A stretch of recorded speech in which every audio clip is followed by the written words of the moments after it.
자, 특별법이 5개 있는데요. 가담법 그리고 실명법 2개 남아있는데, 가담법은 이번 기본 과정에서는 생략을 하고요. 심화 과정에서 꼼꼼하게 소개를 할까 합니다. 그래서 기본 과정 마지막 특별법은 부동산 실권리자 명의 등기에 관한 법률 되겠습니다. 교재 569쪽부터 시작이 됩니다. 자, 제목이요.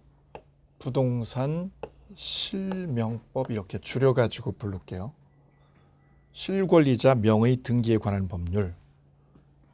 자, 이 법은 왜 제정을 한 거냐면, 제정 취지가 A가 부동산을 보유하고 있으면 보통 부동산을 내 명의로 가지고 있어야 되죠. 근데 내가 부동산 자산이 많아요.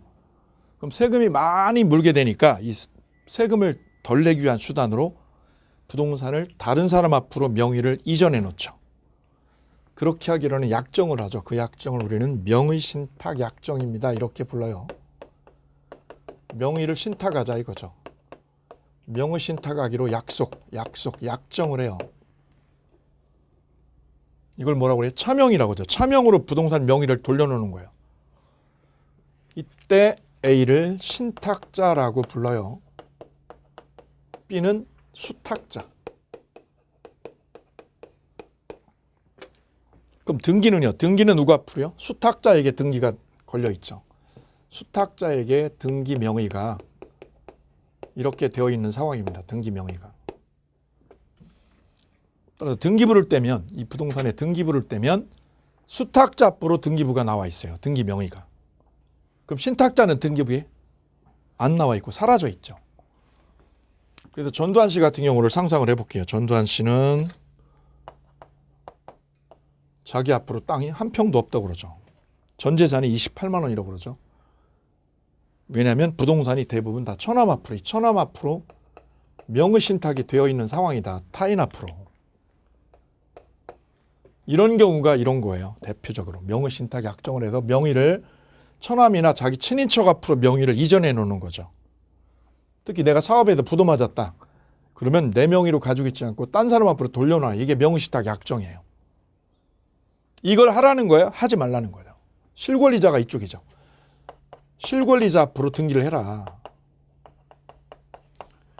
왜냐? 왜곡이 되잖아요. 실권리자는 여기인데 등기는 일로 돼 있죠. 이렇게 왜곡이 되면 안 되겠다 이거죠. 그래서 이렇게 명의신탁 약정한 거, 이거 법적으로 무효다 이거.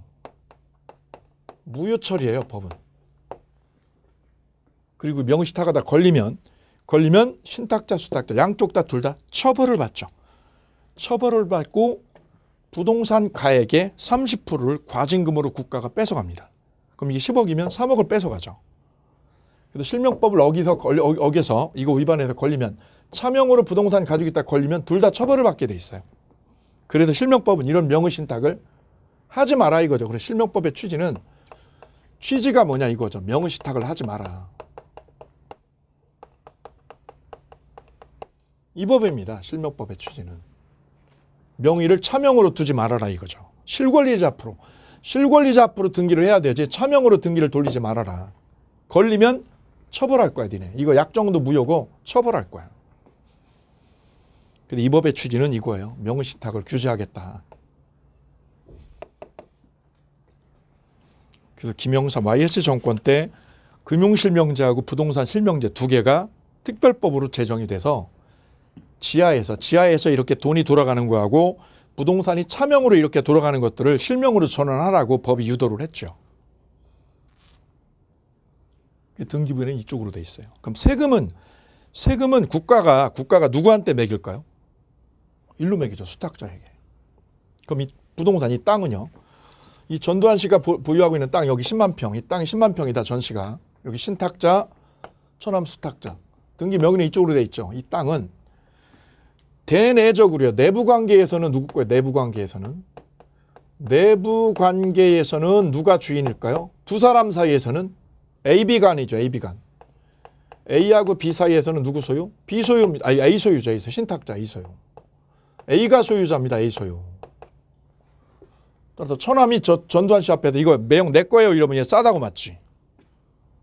근데 이건 내부 관계가 아니라 누구 관계예요? 외부 관계에서는 AB가 아니라 누구죠? 제3자 관계죠. 제3자. 제3자 관계에서는 누구 거예요? 수탁자, 비소유입니다. 비소유. 이래서 이 명의신탁은 소유관계가 분리가 돼요. 내부 관점, 외부 관점이 나눠진다. 이게 첫 번째 맥이에요. 맥. 이걸 이해하셔야 돼요. 내부적으로는 신탁자 소유고 외부적으로는 수탁자 소유로 소유권이 분리가 되는 거죠. 그럼 세금은 국가는 누구한테 매겨요? 처남한테 매겨. 처남한테. 이런 거래를 하지 마라 이거죠. 실권리자 앞으로 명의를 돌려놔라. 이렇게 명의신탁 약정을 하면 그러면 약정하면 법적으로 어떻게 해요? 무효로 처리해요. 약정 무효. 처벌받고요. 처벌받고. 이때 그러면 이게 무효니까 명의신탁 약정이 무효니까 이 신탁자는 이 처남 앞으로 돌려놓은 부동산 무효니까 이거 찾아와요? 못 찾아와요? 찾아올 수 있다. 약정이 무효니까. A는 약정이 뭐라서 무효라서 이거 찾아올 수 있어요. 근데 안 주잖아요. 처남이 안 주잖아. 매형 이거 내 건데요. 내 건데요. 자기 거라고 우기면 얘가 어떻게 해야 되냐면 명의가 일로 되어 있지만 명의는 일로 되어 있지만 실권리자가 나라는 거죠. 내가 실권리자라는 걸 어떻게 입증해야 돼. 어떻게? 명의신탁이 됐다는 거. 10년 전에. 10년 전에 명의신탁이 있었다는 거를 A가 어떻게 해야 돼. 입증을 해야죠. 이거 입증. 따라서 뭐가 있었다는 거? 명의신탁의 존재. 명의신탁의 존재는 누가 입증해요? 그거를 주장하는 사람. 주장하는 사람이 입증해야 됩니다. 주장하는 사람. A가 주장할 수도 있고 B가 주장할 수도 있어요. 저희 고모님이죠. 저희 고모님 쪽에서도 이런 일이 있었어요. 똑같죠. 저 고모부님이 생전에 살아계실 때 안성 쪽에다가 이렇게 돈이 모아지니까 안성 쪽에다가 땅을 한 4,000평을 이렇게 사뒀어요. 그때 사둘 때 큰형님이 안성에 사시니까 큰형 명의로 땅을 이렇게 사둔 거예요. 근데 옛날에 그 형제다 보니까 옛날 분들은 감히 형제끼리 속일 거다. 저분이 나를 속여가지고 딴짓할 거다라는 생각을 안 하거든요. 요즘이야 이게 속이는 게 비일비재하지만 옛날 분들은 그런 게 없었죠. 그래서 자신 있게 이 동생분이 큰형 앞으로 명의를 이렇게 명의신탁을 해서 땅을 샀어요. 이렇게 4,000평. 내가 다 관리해 줄게. 내가 안성에 살으니까 내가 다 관리해 줄게. 근데 거기 안성이 개발이 되고 아파트 들어오니까 땅값이 어마무시하게 올라왔거든요. 이 단지 앞에 있는 땅. 마음이 바뀌었죠. 여기 형님이. 여기서 저희 고모부님이 이거 팔아가지고 둘째, 셋째, 넷째 장가 보낼 때 이렇게 돈을 좀 쓰겠다고 팔려고 그랬더니 이쪽에서 내 땅인데 지금 뭔 소리 하는 거냐고. 그때 A가 뭐라고요? 명의신탁이 존재한다는 거를 A가 입증을 해야 된다고. 누가? 주장하는 사람이. 입증 못하면 이거는 명의신탁이 아니라 이분이 소유자예요.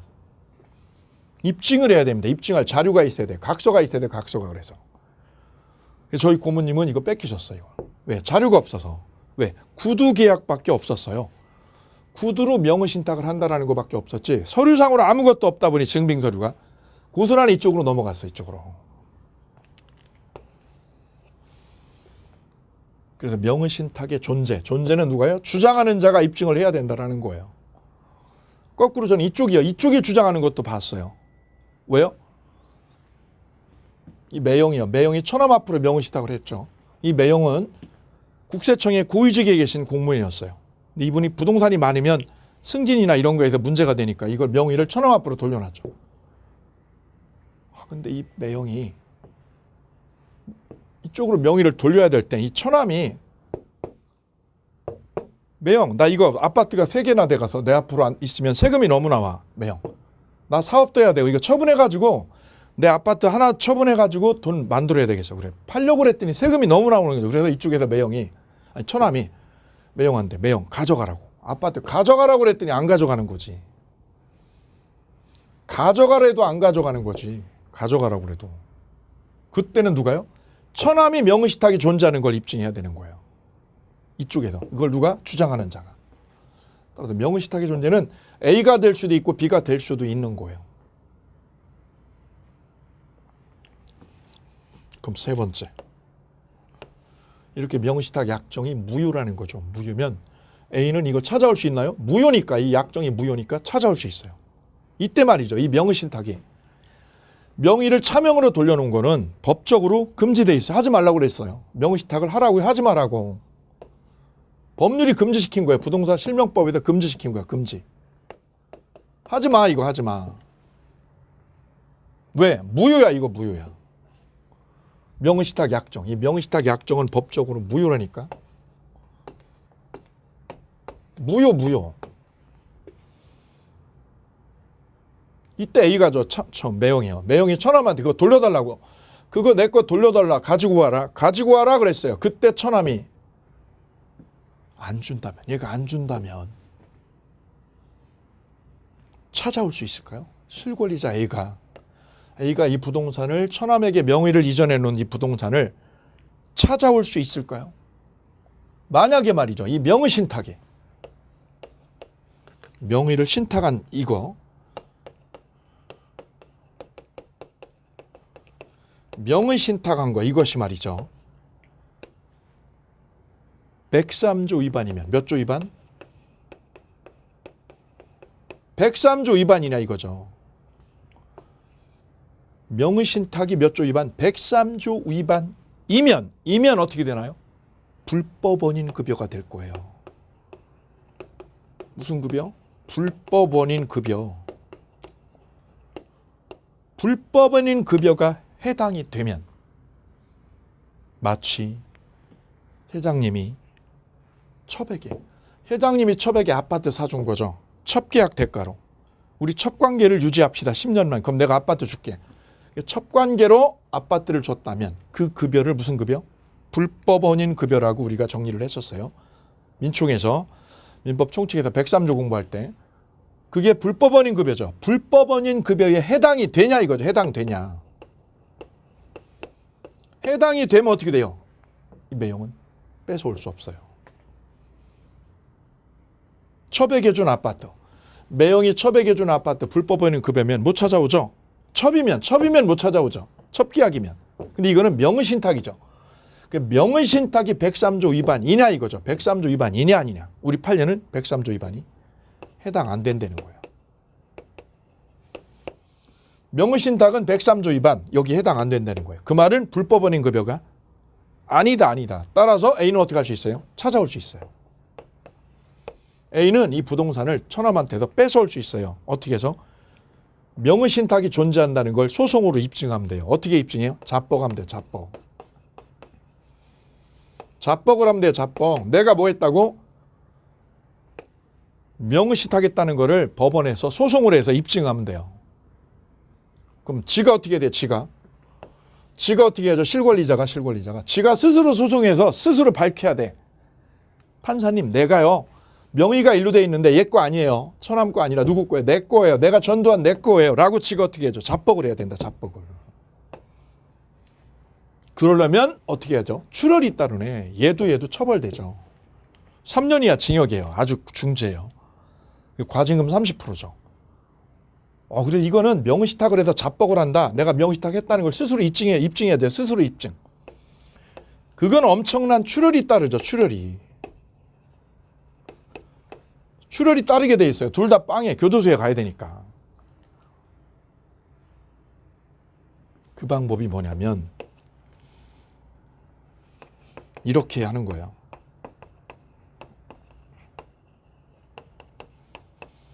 같이 해보실까요? 진정 명의 회복으로 내가 진정한 소유자라서 이 소유권을 회복하는 거다 이거예요. 그러기 위한 전제 조건으로 뭐가 있었다? 명의신탁이 있었다는 거를 내가 어떻게 해야 돼요? 입증을 해야 된다. 법원에다가. 그래서 찾아오는 거예요. 뭘로 찾아와요? 진정명의 회복으로 소유권을 회복할 수 있다. 소유권 이전 등기, 소유권을 이쪽에서 일로 이전 등기해서 뺏어올 수 있습니다. 그래서 이 방법으로 찾아오는 거예요. 얘가 소유권 찾아오는 거는. 그때 찾아올 때 무슨 방법으로요? 진정명의 회복으로 소유권을 뺏어오는데 그러려면 단점이야. 이게 단점이야. 단점은 뭐예요? 출혈이 따른다. 교도소 가야 되고 과징금 30% 뜯겨. 예, 이렇게 해서 얘가 소유권을 뺏어올 수 있는 길은 있긴 있어요. 왜요? 이게 103조 위반이 아니니까. 그런데 그거는 을이 가지고 있을 때요. 땅을 가지고 있을 때만 그래요. 만약에 을이 B가요. 처남이 팔아먹었다면. 얘가 소송한다고 막 떠들죠. 그때 B가 너 한번 당해봐라. 그리고 어떻게 하면 처분하면. 매매로 누구한테 처분하면 제3자에게. 제3자에게 이렇게 매매로 처분했다. 얘를 제3자. 그럼 얘기는 완전히 바뀌죠. 우리 실명법은 이런 명의신탁을 하지 말라고 그랬어요. 이때 말이죠. 이 제3자가 어떤 상황인지 잘 볼까요? 이 제3자가 둘이 명의신탁했다는 거를요. 몰랐다. 모르면 뭐죠? 선이죠. 선의인 때는 유효예요. 유효. 몰랐어요. 이번에는 선의가 아니라 악의야. 둘이 명의신탁한 거를 알고 있었어. 왜? 얘 친구야. 얘 친구. 다 알고 있었어. 얘기 들어서. 악의야. 악의. 제3자가 선의가 아니라 뭐야? 악이죠. 악의여도 무효가 아니라 유효라는 거예요. 이 점 아주 특별하죠.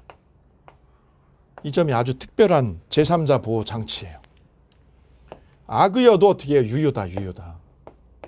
그럼 누구를 보호하는 거죠? 제3자가 선의여도 유효, 악의여도 유효가 된다는 거네.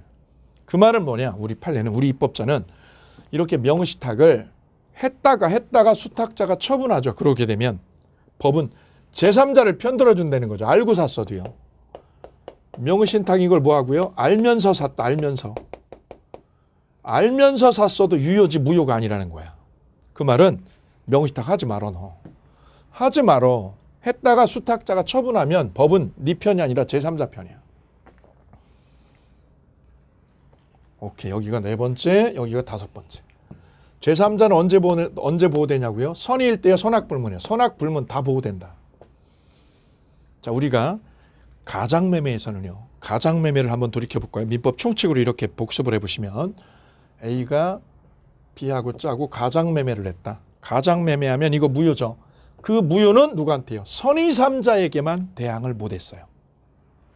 가장매매의 무효는 누구한테요? 선의 3자에게만 대항 못했죠. 허위표시 무효는.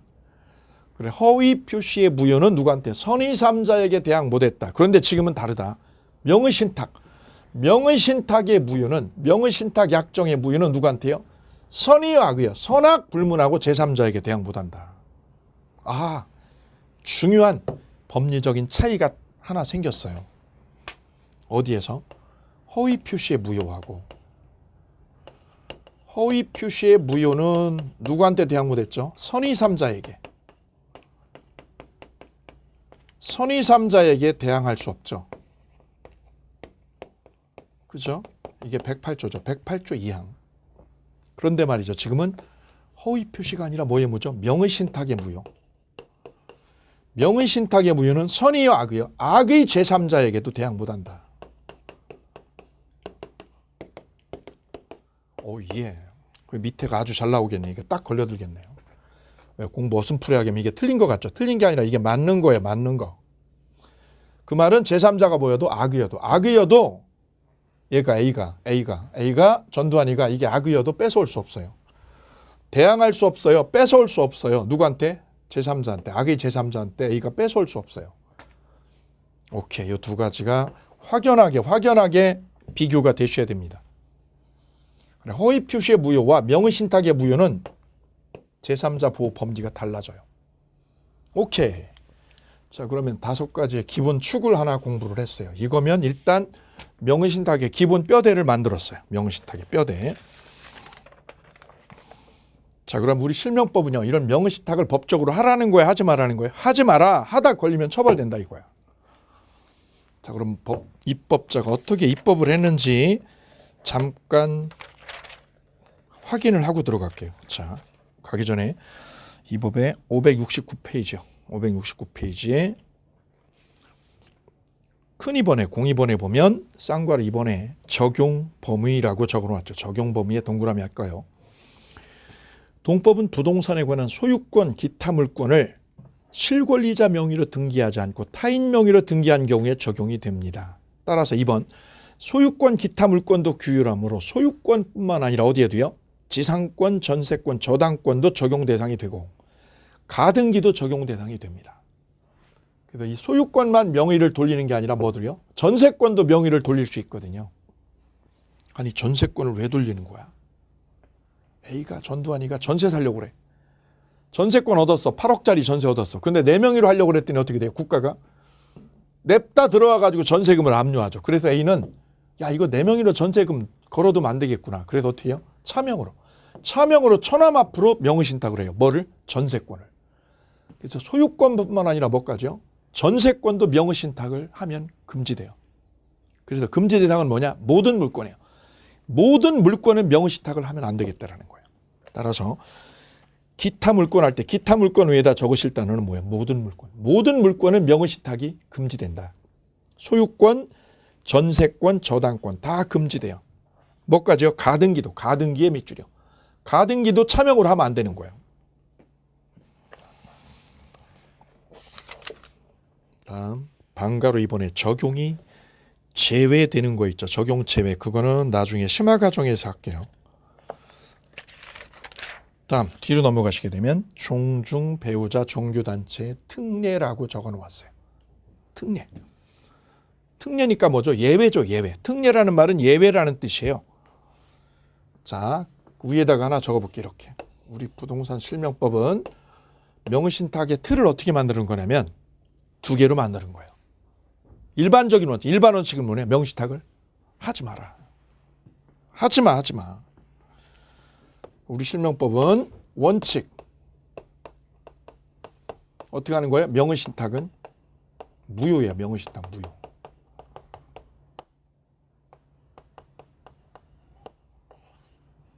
무효로 이거 금지시킨 거야. 하지 말라고. 하다 걸리면 어떻게 돼? 이건 처벌돼. 이거. 매형하고 처남 하다 걸리면 처벌돼요. 친인척한테 한 거 다 걸려 처벌돼요. 근데 여기에 예외가 하나 있어요. 예외. 이게 특례입니다. 예외가 바로 특례라는 거죠. 특례, 예외. 이 명의신탁의 약정이 유효로 되는 예외가 있어요. 원칙, 예외, 원칙, 특례. 그 예외가 세 가지예요. 종중, 배우자, 종교단체. 딱 세 개. 그래 이거 암기하셔야 돼요. 종중, 종교단체, 배우자. 종종배라고 해주시면 돼요. 종종배. 종종, 종교단체, 배우자. 이 세 가지는 명의신탁이 무효가 아니라 뭐예요? 유효입니다. 오케이. 이거 하나 꼭 기억하실게요. 읽어볼게요. 다음 각과 하나에 해당하는 경우로서 조세포탈 강제집행 면탈을 목적으로 하지 아니한 경우, 즉 탈세 목적이 없을 때. 탈세 목적 없는 이 배우자 간의 명의신탁은 법적으로 유효, 무효? 적용하지 않는다. 끝에다 쓰세요. 유효다, 유효다. 1호 종중, 2호 배우자, 3호 종교단체죠. 종교단체. 세 가지예요. 세 가지.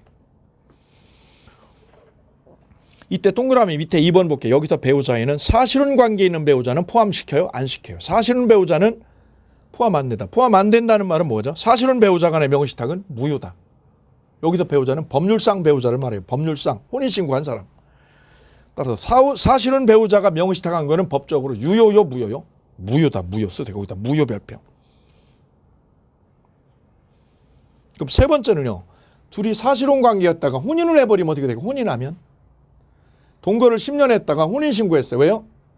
이거 명의신탁으로 세금 안 내려고. 세금 안 내고 처벌 안 받으려고. 3번입니다. 3번. 3번에 첫 번째 줄, 두 번째 줄 볼까요? 명의신탁자가 수탁자와 뭐를 해버렸어요? 혼인신고를 했어. 혼인신고. 그럼 법률적으로 배우자가 되죠. 그럼 탈세 목적이 없는 한 그때부터 유효로 돼서 처벌이 안 돼요. 그때부터란 여기서 뭐래요? 혼인신고한 때부터지 소급하는 게 아니다. 거기다 하세요. 소급하지 않는다 별표. 이것도 시험에 2번 나왔어요. 오케이. 그래서 우리 실명법은 틀이 원칙은 무효고 예외적으로 유효라는 거예요. 그럼 이걸 왜 구별하느냐? 이게 무효면 명의신탁이 무효면 이 매형이 처남한테 명의 돌려놓은 거 어떻게 찾아와요? 이걸로 찾아와요. 진정명의 회복으로 이걸로 찾아와요. 이걸로 찾아오는 수밖에 없어요. 진정명의 회복으로. 4번에다 쓰세요. 실권리자가 뭐예요? 신탁자죠. 소유권 회복이죠. 소유권 회복. 소유권 회복을 하는 방법은 뭐예요? 잡복이죠. 잡복. 그 잡복은 단점이 있다고 그랬어요. 처벌을 받아야 되니까 둘 다. 둘 다 교도소 가서 만나야 돼 다시. 옆방 앞방에서. 그러려면 이거죠. 이거밖에 없어요. 진정명의 회복밖에 없어요. 이건 되느냐 그럼 이거는. 여기 보세요. 여기. 둘이 만약에요. 그럼 이게 싫으면 어떻게 되느냐 이렇게 하면 돼요. 둘이 혼인을 하면 해버리면 뭐가 돼요? 배우자가 되죠. 배우자가 되면 명의신탁 약정이 유효지. 유효면 어떻게 하면 되느냐면 해지를 하면 돼요. 명의신탁이 유효니까 뭐 하면 돼? 해지가 돼. 해지. 명의신탁 해지. 명의신탁 약정이 유효니까 뭐 하면 돼요? 해지죠. 해지. 해지를 하면 소유권 일로 회복이 돼요. 그럼 처벌을 안 받아도 돼. 이건 처벌 안 받고 소유권 뺏어올 수 있어. 근데 명의신탁 약정이 뭐라면? 무효라면 해지라는 게 먹힐까 안 먹힐까? 해지가 안 먹힌다 이거죠. 해지라는 거는 계약 연재예요. 유효일 때. 유효일 때 해지를 하는 거지 무효면 해지를 애초부터 꺼낼 수도 없는 거죠. 따라서 이 본 사안처럼 명의신탁이 무효일 때는 시험 문제 아주 잘 나와요. 명의신탁 약정이 현재 뭐예요? 무효죠. 무효니까 이게 무효니까 뭐가 안 돼요? 해지가 안 된다. 해지로 회복이 돼야 안 돼. 회복을 못 한다 이거죠. 그래서 이걸 구별하는 거예요. 이게 무효냐 유효냐를 그래 따져요. 해지 카드는 어디에서만 먹혀요? 명의신탁이 뭐일 때? 유효일 때만. 유효일 때만 이 해지 카드가 먹히는 거고 무효일 때는 해지 카드가 전혀 작동하지 않는다. 이게 시험에 아주 잘 나왔던 거예요. 그래도 이자간 명의신탁. 이걸 이자간 명의신탁이라고 불러요. 왜? 두 사람이 한 거니까. 자, 그러면 이제 우측에 04번 보실게요. 04번. 명의신탁 약정의 효력. 명의신탁 약정의 효력이라고 적었죠. 자, 볼까요?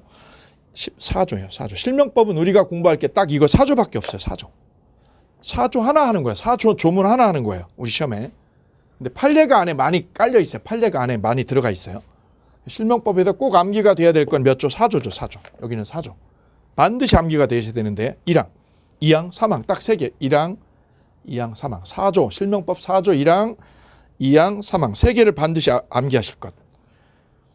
1항. 명의신탁 약정은 뭘로 합니다? 무효로 합니다. 무효예요. 특례 있죠. 특례. 언제요? 종중, 종교단체, 배우단체는 유효. 그럼 무효면 뭐가 안 돼요? 해지가 안 돼요. 위에다 적으세요. 해지 불가능. 해지로 회복할 수 없어요. 해지로. 무효일 때는 해지로 회복 안 됩니다. 별 3개. 왜 안 돼요? 해지라는 거는 유효일 때 되는 거예요. 유효일 때. 명의신탁 유효일 때 해지 카드 꺼내는 거예요. 배우자나 종중일 때. 여기는 친인척이죠. 이때는 친인척 간에는 명의신탁이 무효라서 해지가 전혀 작동하지 않는다. 두 번째, 명의신탁 약정에 따라 행하여진 부동산 물권 변동. 물권 변동의 밑줄이요. 물권 변동이 뭐죠? 등기 이전. 등기 이전이죠. 옛 땅을 등기를 차명으로 등기한 거. 이것도 뭘로 봐요? 무효로 본다. 무효. 약정도 무효, 등기도 무효. 물권 변동의 밑줄이요. 물권 변동이 무슨 뜻? 등기 이전도 무효다. 다만은 나중에 볼게요. 다만의 삼각형. 다만은 나중에. 심화 과정에서. 좀 까다로워요. 다음 3항. 제1항. 제1항은 뭐죠? 명의신탁 약정의 무효. 2항은요. 물권 변동의 무효. 그 무효는 누구한테 대항 못해요? 제3자에게. 제3자에게 대항을 못한다. 여기서 제3자는 누구죠? 선악불문이다. 별 3개. 거기다 쓰세요. 선악불문하고 대항 못한다. 별 3개입니다. 1항 명의신탁 약정 무효. 2항 소유권 이전 무효. 3항 그 무효는 누구한테요? 선악불문하고 제3자에게 대항 못한다. 알면서 샀어도 유효다 이거. 자, 그러면 이제 명의신탁의 기본 논의 구조가 1항, 2항, 3항 됐어요. 1항은 약정 무효, 2항 물권 변동 무효, 3항 제3자에게 무효를 뺏어올 수 없다. 대항할 수 없다. 악의여도 뺏어올 수 없다. 대항할 수 없다는 뜻. 자, 그러면 효력, 일반적 효력의 방가로 2번의 삼각형. 부동산 실명법에 위반되어 무효인 명의신탁 약정에 기하여 타인 명의의 등기가 맞춰졌다. 타인 명의의 등기가 맞춰졌다는 이유만으로 그것이 당연히 불법원인 급여에 해당한다고 볼 수 있다? 없다. 불법원인 급여예요? 아니에요. 불법원인 급여가 아니다. 거기 별표. 그래서 뭐 할 수 있다고요? 자뻑에서. 자뻑에서 진정명의 회복으로 찾아올 수 있다고요. 자, 뒤로 넘어가요. 3번이요. 맨 위에 3번. 명의신탁 약정 내지 물권 변동의 무효는 제3자에게 대항 못하죠. 여기서 제3자는 선이요 선악불문이에요. 선악불문한다. 별 3개. 자, 그러면 방가로 2번. 이 명의신탁은 크게요. 두 가지로 나눠요. 당사자가 두 사람이면 이자간 명의신탁이라고 그래요. 이자간 명의신탁. 그 쌍괄호 2번이죠. 이자간 등기 명의신탁이라고 적어놓았어요. 왜요? 두 사람이죠. 등장인물이. 얘네 둘. 얘 빼면 이자간 두 사람이죠. 그래서 이자간 명의신탁이라고 불러요. 자, 그 이자간 명의신탁의 법리에서 중요한 거는 2번, 3번, 4번이에요. 자, 2번. 신탁자 갑과 수탁자 을 사이에 명의신탁 약정 무효. 약정 무효죠. 그 다음에 등기도 무효. 동그라미. 등기도 무효다. 다음 3번. 명의신탁 약정이 무효이므로 신탁자 갑은 수탁자 을에 대해서 명의신탁 해지를 원인으로 소유권 회복할 수 없다. 해지의 별표. 해지로 회복 못한다. 거기다 적으세요. 해지로 회복할 수 없어요. 해지로 회복할 수 없어요. 왜요? 무효니까. 그럼 뭘로 회복해요? 4번입니다. 4번의 별 3개. 4번의 별 3개 할게요. 4번에. 거기다 써요. 4번에다 뭐라고 써요? 소유권 회복이요. 소유권 회복이라고 적으시면 돼요.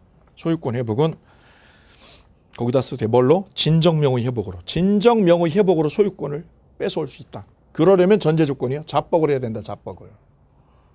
이게 단점이라고 그랬어요. 교도소 가야 되니까 둘 다. 이자간 명의신탁의 핵심은 뭐예요? 자뻑이야. 이걸로 소유권 뺏어오는 거다. 진정명의 회복으로. 해지로요. 해지로는 돼 안 돼? 해지로는 안 되고 이거밖에 없다. 이거밖에. 다음 5번에 5번을 이미 정리한 거예요. 수탁자 을이 제3자에게 양도한 경우 제3자 정은 선이요 선악불문이요. 선악불문하고 유효하게 취득해버립니다. 오케이. 이자간 명의신탁. 됐어요. 1번에서 5번까지.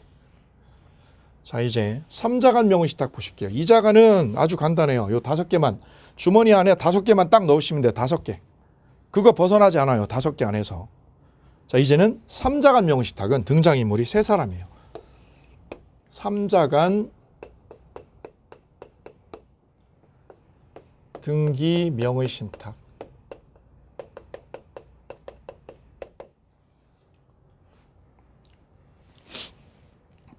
또 하나는 계약 명의신탁.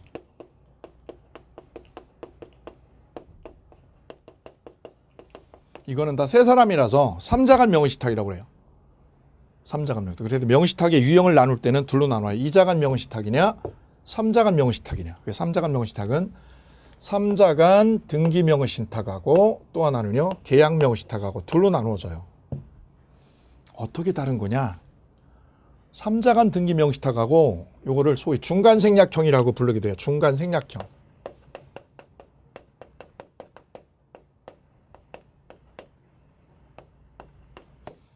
요거는 계약 명의신탁이라고 그래요. 이름의 차이가 왜 생겼느냐. 좀 이따 보시면 요 사례를 보시면 바로 이해가 되실 거예요. 병의 땅이 저 병의 땅 1000평이 매물로 나와서 매물로. 갑이 신탁자, 을이 수탁자. 이 땅이 매물로 나왔으니까 이쪽이 땅을 팔아먹는 매도인의 위치가 되겠네요. 여기가 매도인. 이 땅을 뭐하는 사람? 매도하는 사람, 매도자. 저 중간생략형 명의신탁에서는 이 신탁자가 자기가 저 땅을 매매로 사는 거야. 이 땅을 매매를 얘가 하는 거야. 신탁자가 매매를 하는 거야. 이렇게. 둘이서 만나서 뭐를 하는 거야? 매매를 하는 겁니다. 이렇게 매매를. 누가요? 신탁자가 매매를 해요. 돈을 얘가 주는 거예요. 10억을. 내가 돈 10억 주고 거래도 얘가 하는 거야. 등기만 어떻게 하는 거죠? 수탁자에게 돌리는 거예요. 그러면 이렇게 거래가 이루어지는 거예요. 거래가 어떻게 이루어지느냐면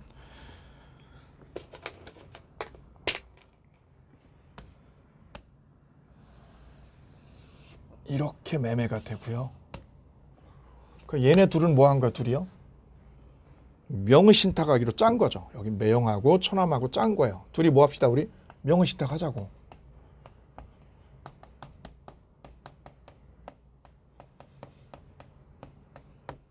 매형이 처남한테 부탁이야. 처남 왜? 매형 왜? 야, 내가 땅 샀거든. 샀는데 네 앞으로 등기 좀 해라.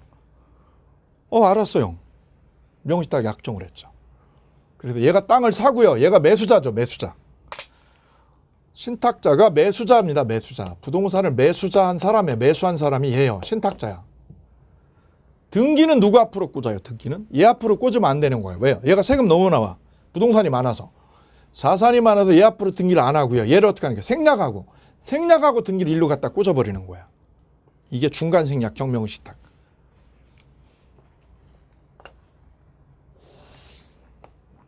이렇게 소유권 이전이 됩니다.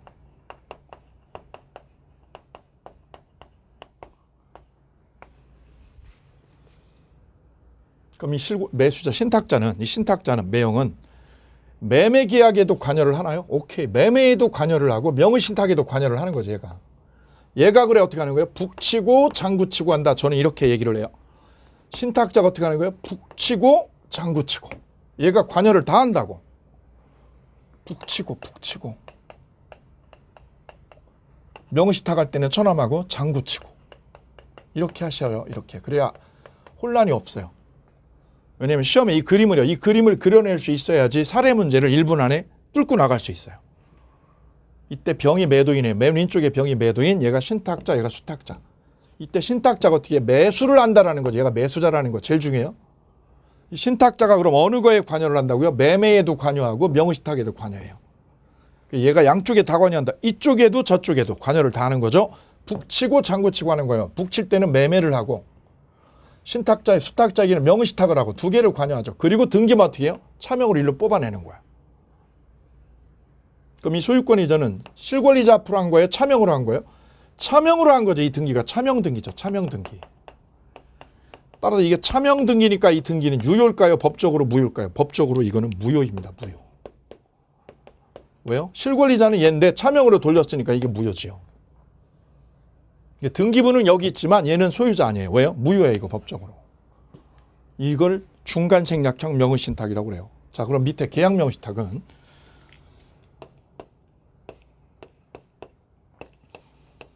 병이 땅을 매도하는 거는 똑같아요. 이 부동산 1000평이 매물로 나왔어요. 자, 이때 여기 신탁자, 우리 수탁자.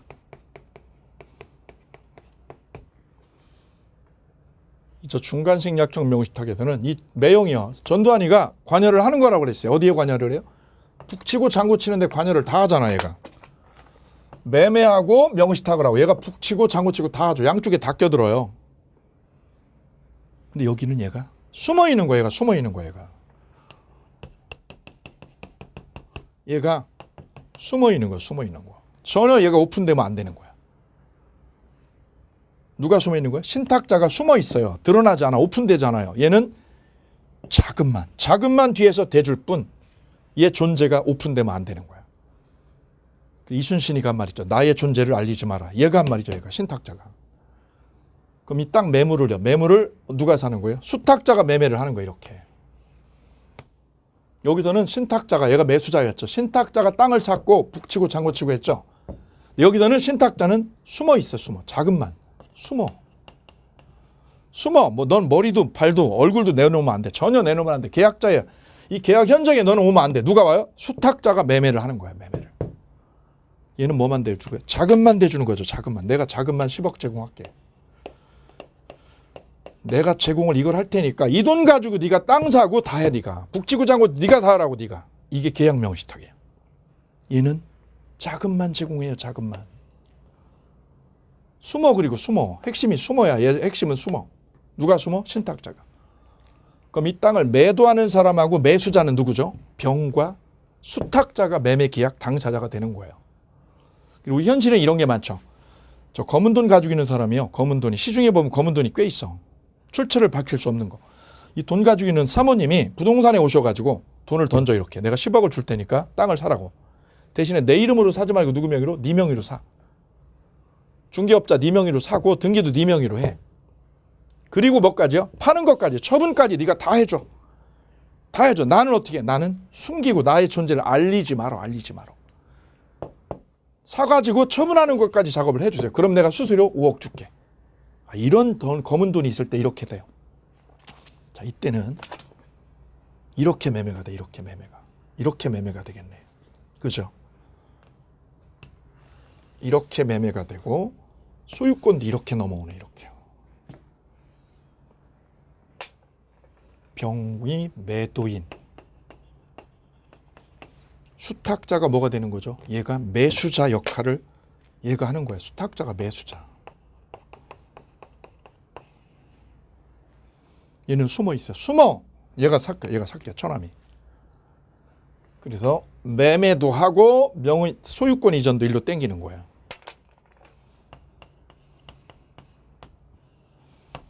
매매도 이쪽으로 하고요. 수탁자로. 돈도 얘가 치러 얘한테 가서. 돈만 얘가 뒤에서 대주고 얘가 계약하는 거죠. 소유권 이전도 하죠. 뭐 이전? 소유권 이전 등기. 이게 다르네 이제. 이 소유권 이전이 여기서는 얘가 실권리자였고 등기가 일로 넘어갔잖아요. 근데 여기서는 얘가 실권리자가 아니라 얘가 숨어 있어요. 수탁자가 매수자고 이쪽으로 소유권 이전해요. 그래, 같은 방향이에요. 두 개가 똑같아요. 그래서 똑같아 이게. 아싸, 아싸 하는 거죠. 누가 아싸요? 수탁자가 아싸 하는 거예요. 왜 아싸 했는지 보세요. 얘가 왜 아싸 그랬을까? 아싸. 아싸가 우리 그런 거죠. 왜냐? 이 매매가 수탁자가 매매한 거죠. 그럼 이 실명법은 매매를 금지한 거예요? 명의신탁을 금지한 거예요? 이런 명의신탁을 법적으로 금지한 거지 매매를 금지한 게 아니에요. 따라서 이 매매는 유효예요. 유효. 매매할 수 있는 거지. 그럼 얘네 둘이 짜고 한 거 뭐? 명의신탁한 거. 그게 무효라고. 명의신탁은 법적으로 금지돼서 이거 무효야. 그럼 소유권 이전한 거 이건 어떻게 될까? 이게 무효일까 유효일까? 이 문제가 여기서 중요해요. 위에서는 얘가 매수자인데 등기를 차명으로 빼돌렸죠. 이게 차명이라서 이게 무효였던 거예요. 얘가 매수자인데 차명으로 돌렸잖아. 무효지 이거. 근데 여기서는 누가 매수자인지 보세요. 누가 매수자? 수탁자가 매수자죠. 얘가 매수자고 등기도 자기 앞으로 했죠. 그럼 이건 차명으로 한 건가요? 아닌 건가요? 차명 등기가 아니죠. 그래서 이 등기는 유효입니다. 유효. 그럼 이게 유효라는 말은 시사하는 바가 크죠. 돈은 얘가 대줬어도요. 돈은 신탁자가 대줬어도 수탁자가 유효하게 소유권을 취득한다는 거죠. 그래서 얘가 아싸 그랬던 거죠. 아싸. 이거 누구 거예요? 내 거야. 이거 내 거. 내 거야. 이거 돈 대줬어도 네 게 아니라 내 거라고 내 거. 왜? 법적으로 이게 유효라고 그랬어. 그럼 신탁자는 이 땅값이 3배 올라도요. 땅값이 3배 올라도 얘는 못 가죠. 왜? 땅은 수탁자 거니까. 그럼 얘는 뭐만요? 매수자금 있죠. 이 매수자금만 부당이득으로 돌려받고 끝이다 이게. 부당이득으로 반환해라. 이거밖에 안 되는 거예요. 내 돈 내놔 이거밖에 안 돼요. 땅은 얘 거야. 땅은 얘 거. 자, 이 법리가 계약명의신탁의 법리. 기본적인 논의의 구조가 달라요. 제일 다른 건 뭐예요? 매수자가 달라요. 매수자. 3자간 등기명의신탁에서는 누가 매수자예요? 수탁자가 매수자라는 거예요. 누가 매수자예요? 수탁자가 매수자가 되는 거야. 여기 신탁자 죄송합니다. 신탁자가 매수자가 되는 거야. 매수자가. 신탁자가 매수자가 되고 등기는 수탁자에게 이렇게 하는 거야. 계약명의신탁은요. 계약명의신탁은 누가 매수자예요? 수탁자가. 수탁자가 매수자가 되는 거. 수탁자가 매수자가 되고 등기도 자기 앞으로 꽂는 거죠. 그래서 아싸 두 번이죠. 아싸 두 번. 아싸 아싸. 아싸 아싸. 누가? 수탁자가. 그래서 내 거예요. 내 거. 누가 내 거예요? 수탁자가 내 거 됐어요. 그럼 수탁자가 이 땅 팔으면 수탁자가 이 땅 팔아먹으면 남의 땅 파는 걸까요? 내 땅 파는 걸까요? 내 땅 파는 거니까 이거는 법적으로 횡령이 아니에요. 내 거 팔아먹은 거니까. 여기서는 북치고 얘가 장구치고를 해요. 그래서 누가 매수자예요? 신탁자가 매수자. 여기는 수탁자가 매수자예요. 그래서 중간생략형 명의신탁인지 계약명의신탁인지 구별은 뭘로 해줘요? 매수자가 누구냐 이거죠. 매수자가. 시험 문제, 사례 문제가 나오면 이 그림을요. 이 그림을 그려낼 수 있어야 돼요. 맨 왼쪽에 매도자. 맨 왼쪽에 매도자 똑같죠? 얘가 신탁자, 수탁자. 이걸 써놓고요. 갑을병을 써놓고 신탁자가 매수자다. 신탁자가 매수자면 바로 이거죠. 북치고 장구치고 이렇게 전개하면 돼요. 근데 신탁자는 자금만 제공하고 누가요? 수탁자가 매수자예요. 그러면 얘가 어떻게 하면 돼요? 화살표 두 개 땡기면 돼요. 아싸 하고 아싸 두 번 땡기면 돼요. 매매 유효, 소유권 이전 유효. 그때 수탁자가 한 말이 뭐라고요? 아싸 내 거야, 아싸 내 거. 아싸 내 거야, 이거 내 거야. 그리고 이거 처분해도 나는 무조건 내 거 되는 거야. 자, 그럼 신탁자는 얘는 뭐 받게요? 부당이득으로 내가 매수자금 대준 거, 돈 대준 거 이거밖에 못 돌려받는다. 이렇게 삼자 간의 명의신탁의 법리가 전개가 됩니다. 여기 세부적인 논의, 이 논의는 심화 과정에서 살을 붙여서 완결을 해드리도록 하겠습니다. 기본이 되는 툴, 이자 간 명의신탁 이거 5가지 하고요. 5가지 하고 여기서 정리할 거는 요 그림. 요 그림만 3번 정도 그려주시기 바랍니다. 책을 덮고. 이게 그려지셔야 사례 문제를 빵빵 뚫고 나갈 수 있는 힘이 생깁니다.